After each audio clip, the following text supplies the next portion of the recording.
The Justice Department charging 4 current and former Louisville, Kentucky police officers involved in the deadly apartment raid that killed Breonna Taylor. Those officers are Joshua James, Kelly Goodlett, Kyle Meany, and Brett Hankinson, all charged with federal civil rights violations. And you may remember Hankinson was previously acquitted of charges that he endangered 3 of Taylor's neighbors by firing bullets into their home. Attorney General Merrick Garland says the officers sought a warrant for Taylor's apartment, knowing there was probably a lack of probable cause. Specifically, we allege that Ms. Taylor's Fourth Amendment rights were violated when defendants Joshua James, Kyle Meany, and Kelly Goodlett sought a warrant to search Ms. Taylor's home, knowing that the officers lacked probable cause for the search. Breonna Taylor should be alive today. The Justice Department is committed to defending and protecting the civil rights of every person in this country. That was this department's founding purpose, and it remains our urgent mission. For more, we bring in ABC News senior investigative reporter Aaron Katersky. So, Aaron, we just heard from Attorney General Merrick Garland saying Breonna Taylor should still be alive today. What is next for the Department of Justice? What's next for this case? Well, now it has to go through the prosecution phase, and this is where it becomes a little bit more challenging, because for all the rhetoric about following the law and all of that, there is a question of now proving it, proving that Breonna Taylor's civil rights were violated, as the charges indicate. That may not be hard to do, given the circumstances of the case, but Attorney General Merrick Garland expressed confidence that these officers needed to be held account. One of them has agreed to plead guilty. The other 3, for now at least, are going to move forward with their prosecution. And I think a challenge for the Justice Department here, Deirdre, is that 3 of those officers had not been charged by the state. The one who was acquitted, as you mentioned. But Attorney General Garland said that sometimes there are crimes that the federal government alleges that need to be vindicated, and when they're not vindicated by the state, that's when the Justice Department needs to step in. So, Aaron, what do the civil charges mean for the involved officers? What does this really change in their lives?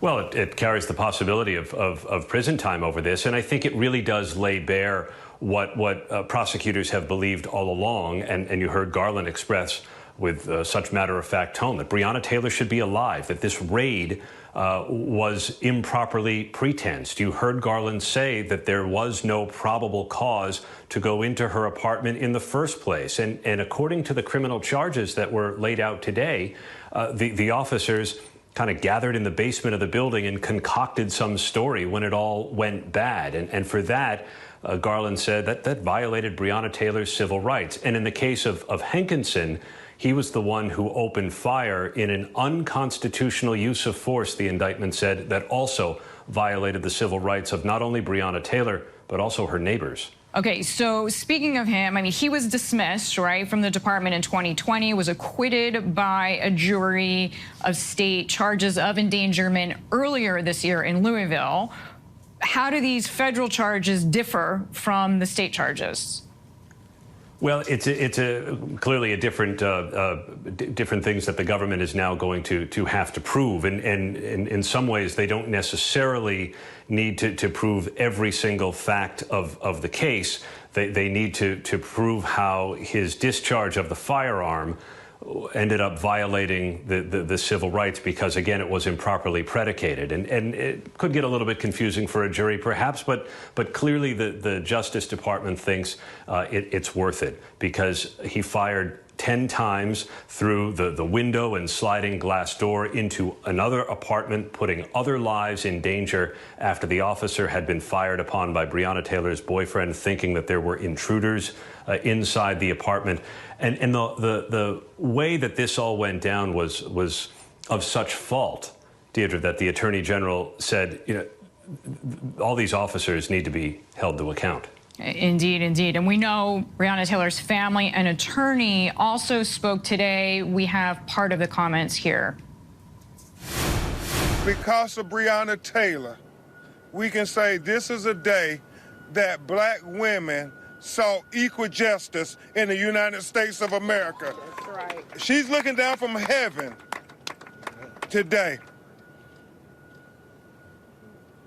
But the first thing I will say is thank God that Kentucky Attorney General Daniel Cameron did not get the last word in regards to justice for Breonna Taylor. So, Aaron, what is their reaction to the DOJ's investigation, and what is the family seeking now?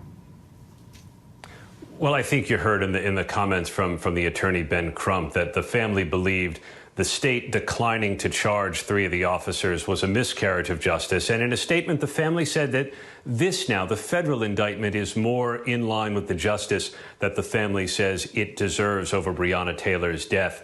There was a real concern that the absence of charges against the officers was just going to let the case go. That's clearly not the case.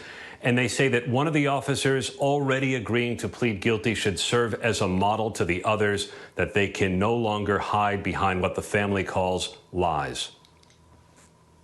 As always, great to have your insight on this important story. Hi, everyone. George Stephanopoulos here. Thanks for checking out the ABC News YouTube channel. If you'd like to get more videos, show highlights, and watch live event coverage, click on the right over here to subscribe to our channel. And don't forget to download the ABC News app for breaking news alerts. Thanks for watching.